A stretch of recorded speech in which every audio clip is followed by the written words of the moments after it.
Masjidul Haromdan keyingi eng mo'tabar va tabarruk masjid Masjid Nabaviy, Saudiya Arabistonining Madina shahrida joylashgan.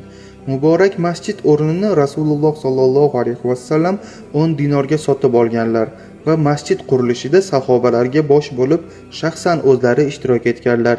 Masjid binosi xom g'ishtdan, shifti xurmo shoxi, ustunlari esa xurmo yog'ochidan bino qilingan. Yomg'ir yog'sa, shiftdan suv o'tib, sajda qilgan odamlarning peshonalari loy bo'lar edi.